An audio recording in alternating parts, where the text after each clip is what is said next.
cái to tụi mày nè tụi mày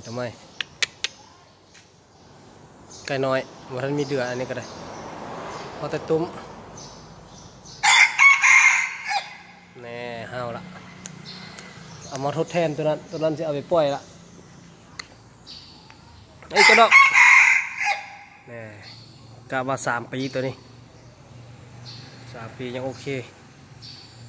ประมาณวันข้างหน้าเอาไปต่อแล้วนี่แน่5 ดอกละอีกดอกนึงมันเป็นไก่นับดอกเด้อนี่ไก่ต่อเด้อเอาอยู่อีก6 ดอก7 ดอกเอาอีก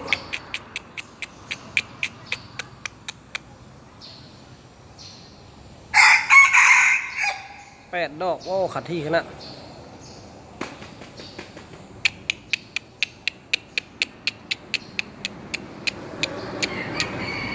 อะไรไหม9 ดอกโอ้บ่ฮอดนาทีได้9 ดอกไอ้น้องได้บ่ดอกที่10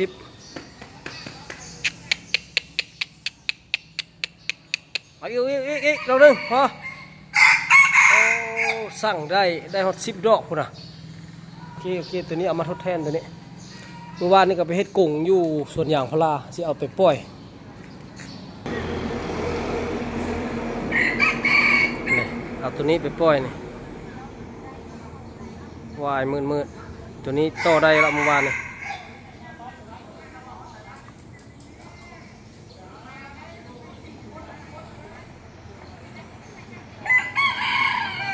นี่ตัวนี้หมาน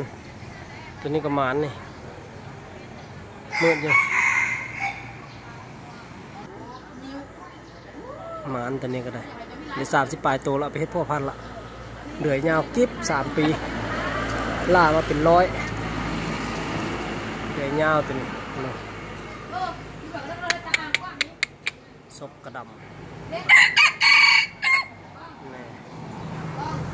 เชื่อปล่อยพ่อพันธุ์อยู่ป่าละ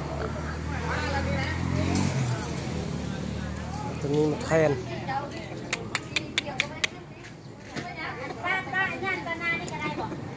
นี่มันทดแทนหมูแดงตัวนี้มานตัวนี้ไป3 เทื่อละไป3 ตัวละตัวล่าสุดก็คือเมื่อวานนี่ยิงอยู่แคมให้เขาแคมหัวให้เขาขันน้อยๆตัวนี้บ่ได้ไปเป็นทิศ2 ทิศแล้วบ่ได้ไปป่ามันบ่มีเวลาไปต่อละ3 ตัวละพอละโอ้เสียงพันแล้วอันนี้ตัวหงแดงคันม่วน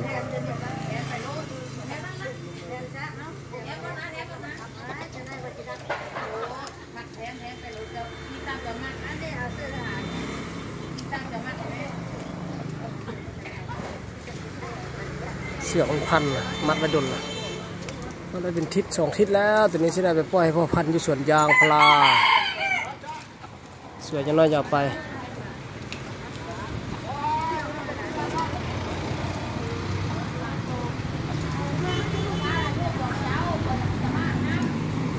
มัดอยู่ยางพาราสวนยางพาราแล้วตัวนี้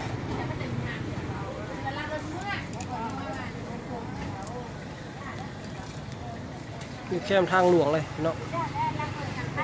คิวรถ2 แถวนี่นี่ขันม้วนนี่มีปีกขาวซ้อนข้างในแล้วนี่ใกล้ตัวนี้ตั้งมูได้อันนี้มีปีกขาวปีกนึงในฟ้านตัวนึงนะมัน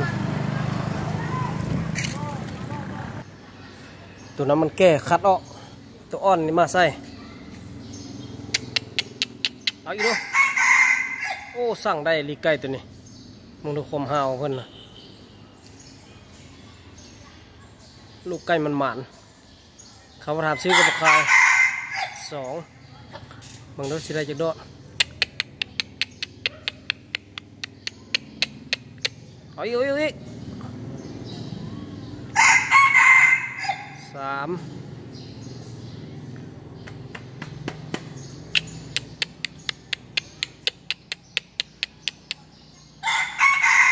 4มันหอนาทีเด้อเอาอีก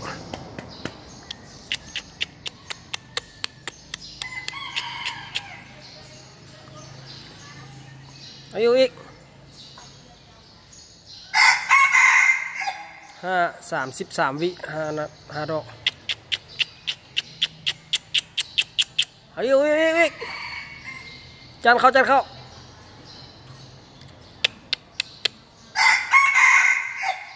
โอ้เกือบขาดนาทีเอาอีก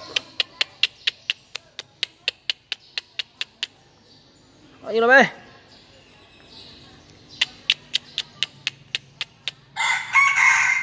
โอ้ได้7 ดอกนาทีหนึ่งเกือบ8อ่ะก็สำนีกันเนาะ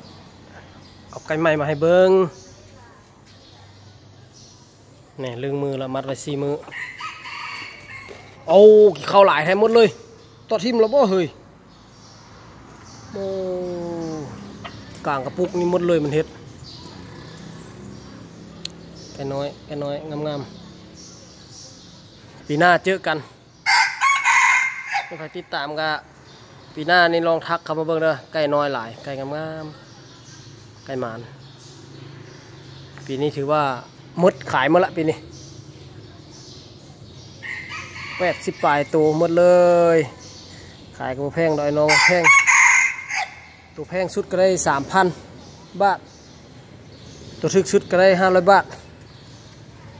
มูคูมาเอาตัวเก่งๆให้ได้ 3,000 ตัวเสียไปปล่อยชนยางเขาเจ้าก็ให้ 2,000 ทำบุขายเอาไปเอาลูกมันก่อนยังไม่ทันได้ลูกได้หลานนะครับ